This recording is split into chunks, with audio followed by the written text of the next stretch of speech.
नीलेश त्रिपाठी जी। राधा वल्लभ श्री हरिवंश महाराज। राधा वल्लभ श्री हरिवंश महाराज जी। महाराज जी, अनन्य चिंतन कैसे पैदा होता है? जैसे गुरु जी कहते हैं कि अनन्य चिंतन से भगवत प्राप्ति होती है, इसका तात्पर्य? भगवान भी तो कहते सब गुरुओं के गुरु, अनन्यस चिंतयन्तो माम ये जनाः पर्युपासते। तो अनन्य तो फिर अन्य अन्य चिंतन होता है ना, अनन्य चिंतन और अन्य चिंतन। तो अनन्य क्या है? जो प्रभु का सतत चिंतन करते हैं। और अन्य क्या है? शरीर का चिंतन करना, भोगों का चिंतन करना, भगवान से विमुख इंद्रियां जो भटक रही संसार में, वो चिंतन के कारण भटक रही। इन सबको समेटना है। तो पहले चिंतन नहीं समेटता, ध्यान रखना। अगर पकड़ पाओ तो पकड़ पाओ, नहीं तो शब्द ही निकलते जा रहे हैं, देख लो। अनन्य चिंतन प्रारंभ में नहीं होता।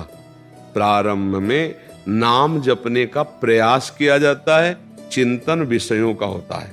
ध्यान करना, प्रारंभिक जब साधना प्रारंभ होती है तो हम कह रहे राधा राधा, लेकिन मन गंदा ही सोच रहा है, मन की चाल गलत हो रही।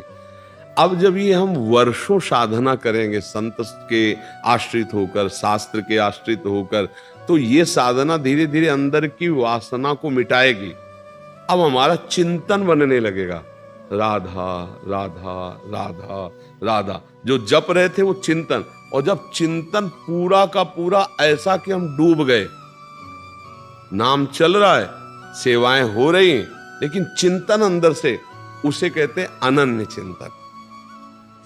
भगवान कहते हैं मच्चित्ता मदगत प्राणा बोधयन्तः परस्परम। मेरे को चित्त अर्पित कर दो, चित्त चिंतन, मेरे को प्राण अर्पित कर दो, एक एक श्वास राधा राधा, कृष्ण कृष्ण, राम हरि, जो नाम प्रिय हो, पहले नाम में लगो। नाम तुम्हारा चिंतन प्रभु के चरणों में समर्पित कर देगा।